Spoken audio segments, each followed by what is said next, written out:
आज मैं आपके साथ फ्रांस की एक ऐसी ज़बरदस्त स्कॉलरशिप का जिक्र करूंगा कि अगर आपका एडमिशन कहीं पर भी होता है, चाहे वो पब्लिक यूनिवर्सिटी हो, चाहे वो प्राइवेट इंस्टीट्यूशन हो, तो आप इस स्कॉलरशिप के थ्रू अप्लाई कर सकते हैं एंड फ्रांस आ सकते हैं।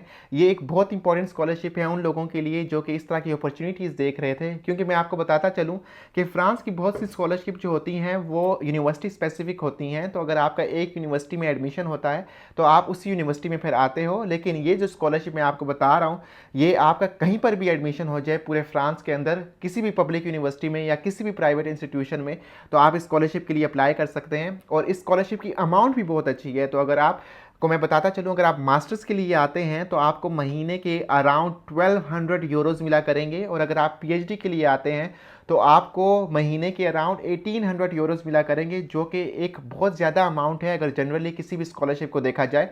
इसके साथ साथ मैं आपको बता दूं कि आपकी जो हेल्थ इंश्योरेंस है वो भी आपकी कवर्ड होगी, और साथ साथ जो एयर फेयर टिकट है यानी आना जाना आपका होम कंट्री से, वो भी आपका कवर्ड करके देंगे।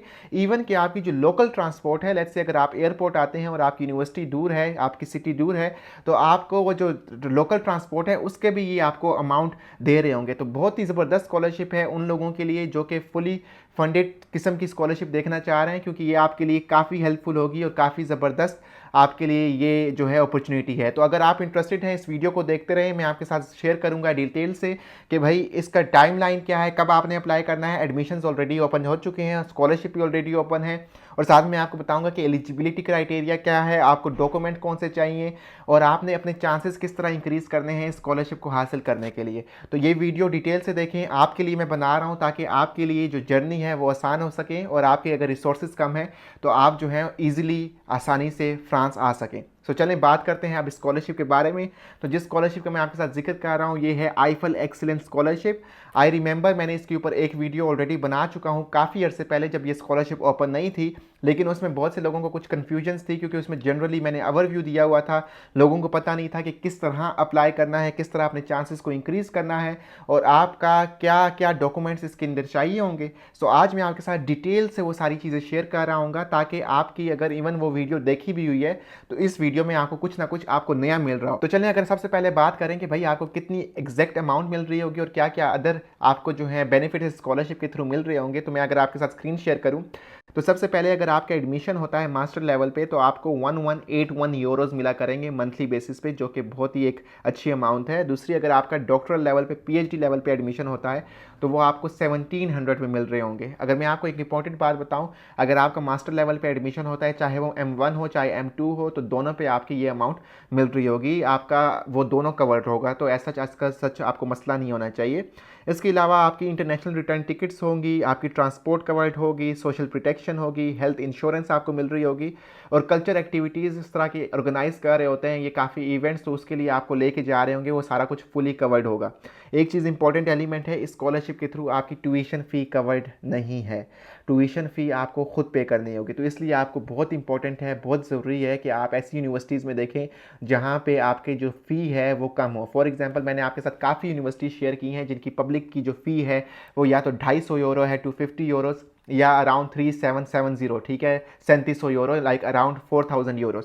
अगर आपको उन यूनिवर्सिटीज़ में एडमिशन होता है तो देखें आपके काफ़ी जो अमाउंट है वो सेव्ड हो जाया करेगी पर ईयर बेसिस पे देखा जाए। अगर आपको 1200 यूरो पर ईयर मिल रहे हैं और आपका लेट्स से 250 यूरो में एडमिशन हो जाता है, तो इट्स निग्लिजिबल अमाउंट जो कि आपको पे करनी पड़ेगी पर ईयर। और अगर आप देखा जाए इवन कि 4000 भी आपके पास इतनी बड़ी अमाउंट नहीं होगी, आपका गुजारा फिर भी हो जाएगा, अच्छे तरीके से आपका गुजारा हो जाएगा अगर आप जो पे करते हैं, जो इवन कि आपकी जो फीस है अगर वो पे करने के बाद भी।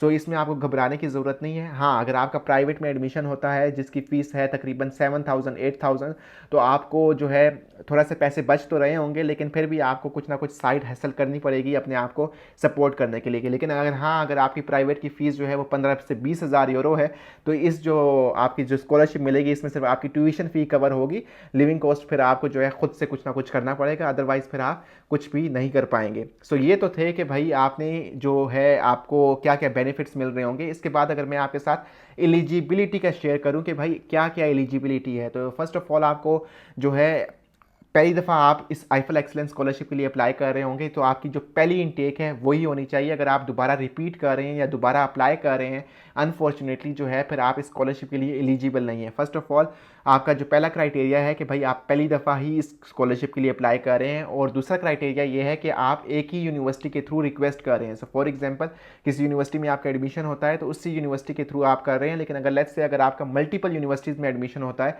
तो आप मल्टीपल यूनिवर्सिटीज़ के थ्रू ये स्कॉलरशिप रिक्वेस्ट नहीं कर सकते अनफॉर्चुनेटली। तीसरी चीज़, आपकी जो एज लिमिट है वो आपकी जो एज है वो अराउंड 30 से कम होनी चाहिए, या 30 होनी चाहिए या 30 से कम। अगर इससे ऊपर होगी तो आप स्कॉलरशिप के लिए अप्लाई नहीं कर सकते। एंड लास्ट अगर मैं आपके साथ बताऊं तो आप जो हैं फिलहाल अपने होम कंट्री में हो, आप फ्रांस ऑलरेडी एग्जिस्ट ना करते हो, लाइक आप फ्रांस में ऑलरेडी मौजूद ना हो। अगर आप अपने होम कंट्री में होंगे, लेट्स से पाकिस्तान, इंडिया में, तो तभी आप स्कॉलरशिप के लिए अप्लाई कर सकेंगे और आपको जो है वो प्रेफर करेंगे कि आप आ सकें। सो ये तो थी एलिजिबिलिटीज़, कोई इतनी हैवी एलिजिबिलिटीज़ नहीं थी, ना इसमें कोई आइल्स की रिक्वायरमेंट है ना कोई और आपकी रिक्वायरमेंट है। जनरल सी रिक्वायरमेंट हैं जो कि ऑलमोस्ट हर कोई फिल कर सकता है, एक्सेप्ट जो कि एज वाली रिक्वायरमेंट है। अगर आपका एज का मसला है तो अनफॉर्चुनेटली आप इसके बारे में कुछ नहीं कर पाएंगे। तो चलें अगर इसके बाद बात करें कि भाई आपको कौन कौन से डॉक्यूमेंट्स चाहिए, तो उसके लिए अगर मैं आपके साथ स्क्रीन शेयर करूं तो वो आपके पास फर्स्ट ऑफ ऑल आपका कवर लेटर होना चाहिए जो कि मैक्सिमम 2 पेजेस पे आपने लिखा हो, उससे कम हो सकता है, उससे ज़्यादा नहीं हो सकता। करिकुलम विटे आपको चाहिए होगी, जो सीवी होती है आपकी, वो आपकी मैक्सिमम 2 पेजेस होनी चाहिए या उससे कम होनी चाहिए जो आपकी है। उसके अलावा ट्रांसक्रिप्ट्स की आपकी सारी चाहिए होंगी जो कि आपकी अभी तक बैचलर्स की अवेलेबल हैं, तो वो आपको प्रोवाइड करनी होगी। इसके अलावा आपको एक इंपॉर्टेंट एलिमेंट है, वो ये है भाई आपकी रैंकिंग क्या है, जिस क्लास में आपका एडमिशन हुआ है वो, एंड जिससे आप ग्रेजुएट हुए वो, उसमें आपकी रैंकिंग क्या है। क्योंकि ये एक्सीलेंस बेस्ड स्कॉलरशिप है, यहाँ पर इन्होंने डिटेल्स भी लिखी हुई हैं, तो वो देखते हैं कि भाई आप अपनी क्लास के कंपेरिजन के हिसाब से तो आपकी क्या पोजीशन बनती है। तो इसमें अगर आपकी यूनिवर्सिटी जो है करंट वाली या जो पुरानी वाली वो ऑफ़र नहीं करती कि आपकी क्या रैंकिंग थी, तो आप अपने कोर्स के जो प्रोग्राम कोऑर्डिनेटर हैं उनको लिखेंगे and then they will sign certificate, और वो फिर आपको वो प्रोवाइड कर देंगे, ठीक है। और इसके अलावा आपके पास लेटर ऑफ रिकमेंडेशन होना चाहिए जो कि आपको प्रोवाइड करना है, जो कि बड़ा इंपॉर्टेंट है। इसके अलावा अगर आप पीएचडी के लिए अप्लाई कर रहे हैं तो आपको जो चाहिए होगा वो ओपिनियन चाहिए होगा, आपका जो वो है जिसके साथ आप थीसिस कर रहे हैं, जो आपका सुपरवाइज़र है, कि भाई वो आपकी क्वालिटी ऑफ रिसर्च पे अपना कमेंट करे। It's more like recommendation letter as well, but वो आपको जो है अपने सुपरवाइज़र से लेना पड़ेगा। और इसके अलावा सुपरवाइज़र की सीवी चाहिए होगी जो कि वो प्रोवाइड करेगा मैक्सिमम 2 पेजेस पे, जो कि आपको सबमिट करवानी होगी। अब इसके बाद एक बहुत इंपॉर्टेंट एलिमेंट है कि भाई आपने किस तरह स्कॉलरशिप के लिए अप्लाई करना है, क्योंकि काफ़ी लोगों को कन्फ्यूजन है कि भाई मुझे पता नहीं है कौन से पोर्टल पे अप्लाई करना है, कैसे अप्लाई करना है। तो भाई मैं आज आपको बता दूं कि आपने किस तरह स्कॉलरशिप के लिए अप्लाई करना है और क्या क्या टाइमलाइन है, क्योंकि काफ़ी लोगों को ये जो कन्फ्यूजन है ये हो रही है। तो सबसे पहले आपको मालूम होना चाहिए कि आप इस स्कॉलरशिप के लिए डायरेक्टली खुद अप्लाई नहीं कर सकते। आपकी यूनिवर्सिटी आपके बिहाफ पे अप्लाई करेगी, रिक्वेस्ट करेगी स्कॉलरशिप को। तो आप क्या करोगे, आपने सिंपली जब आपका अप्लाई करोगे यूनिवर्सिटी में तो आपने यूनिवर्सिटी को, प्रोग्राम कोऑर्डिनेटर को, एडमिशन ऑफिस को, इंटरनेशनल ऑफिस को, कोई भी कॉन्टैक्ट है, आपने वहाँ पे ईमेल लिखनी है और आपने बताना है कि you are interested in Eiffel excellence scholarship, और उसके लिए आपने अप्लाई करना है। और उसके बाद फिर वो जो है यूनिवर्सिटी आपको वो सारी डिटेल प्रोवाइड करेगी, वो आपको डॉक्यूमेंट्स एप्लीकेशन फॉर्म प्रोवाइड करेगी। उसके अलावा अगर उनको और कुछ डॉक्यूमेंट्स चाहिए, जैसे मैंने आपके साथ ये मेंशन किए, वो ये डॉक्यूमेंट भी मांग सकते हैं, इसके अलावा और डॉक्यूमेंट भी मांग सकते हैं। क्योंकि ये जो डॉक्यूमेंट है, फॉर एग्जांपल मैंने आपको बताया, ये अगर आपका इस यूनिवर्सिटी में एडमिशन होता है, ठीक है, लियों की इंस्टीट्यूशन में, तब आपको ये जो है डॉक्यूमेंट्स प्रोवाइड करने होंगे। लेकिन हर यूनिवर्सिटी का कुछ ना कुछ डिफरेंट डॉक्यूमेंट्स की रिक्वायरमेंट भी हो सकती है, लेकिन मोर और लेस इसी तरह के और यही डॉक्यूमेंट्स चाहिए होंगे। क्योंकि आपको पता होगा अगर आपने आईफल एक्सीलेंस की वेबसाइट पे गए हैं तो वहाँ पे कोई डॉक्यूमेंट्स का जिक्र नहीं है, क्योंकि यूनिवर्सिटी जो है वो आपसे ये इन पर्सन रिक्वेस्ट करती है डिपेंडिंग अपॉन जो आपने फाइल सबमिट करवाई होती है। कुछ डॉक्यूमेंट्स तो उनके पास ऑलरेडी होते हैं, कुछ डॉक्यूमेंट्स आपको एडिशनल शायद प्रोवाइड करने हो और वो आपसे मांगेंगे और फिर वो आपके बिहाफ पे जो है वो सबमिट करवा रहे होंगे। अब इंपॉर्टेंट एलिमेंट ये है कि भाई अब हर बंदा जो है वो ये रिक्वेस्ट कर रहा होगा, क्या यूनिवर्सिटी हर किसी के लिए अप्लाई करेगी उसके बिहाफ पर? नहीं। अगर आपका क्लास में, क्योंकि आपको पता है ये मेरिट बेस्ड स्कॉलरशिप है, एक्सीलेंस बेस्ड स्कॉलरशिप है, अगर आपकी क्लास में मेरिट अच्छा है, आप अच्छे नंबर पे पोजीशन पे आए हुए हैं अपनी जो जिसमें एडमिशन हुआ है यूनिवर्सिटी में, और आप बाकी लोगों के कंपैरिजन के हिसाब से, तभी यूनिवर्सिटी आपको रिकमेंड करेगी स्कॉलरशिप के लिए और वो अप्लाई कर सकेंगे। अब आपका मतलब, इसका मतलब क्या है कि आप किस तरह अपने चांसेस इंक्रीज कर सकते हो। इसका मतलब ये है कि जब आप यूनिवर्सिटी में अप्लाई कर रहे हो तो आपने मेक श्योर करना है कि आप अपनी प्रोफाइल पे इतना अच्छा काम करो कि यूनिवर्सिटी में ना सिर्फ आपकी सिलेक्शन हो बल्कि आपकी क्लास में पोजीशन भी बेहतर हो, क्लास में जो आपका मेरिट लगता है वो भी आप ऊपर पे आओ। जैसे ही आप ऊपर पे आएंगे तो आपका यूनिवर्सिटी के जो चांसेस हैं रिकमेंड करने के स्कॉलरशिप के लिए वो काफ़ी ज़्यादा आपके इंक्रीज हो जाएंगे। अब इसमें क्या क्या चीज़ें होती हैं जो कि आपकी हेल्प करती हैं आपकी क्लास की मेरिट्स इंप्रूव करने में। फर्स्ट ऑफ ऑल आपका तो CGPA होता है। दूसरी चीज़ आपका इंपॉर्टेंट एलिमेंट होता है वो होता है भाई आपका रिसर्च वर्क, आपकी CV, आपका एक्सपीरियंस जो कि आपको मेंशन करना होता है। तो और अगर आपकी अभी CV अच्छी नहीं है तो मैं आपको बताता चलूँ कि CV का बहुत इंपॉर्टेंट रोल होता है। इसके ऊपर मैंने पूरी प्लेलिस्ट बनाई हुई है कि आप अपनी CV को एक अच्छी CV किस तरह बना सकते हैं। अगर आपने वो प्लेलिस्ट नहीं देखी तो वो जाके देखिए और अपनी CV को जो है वो इम्प्रूव करें, ठीक है।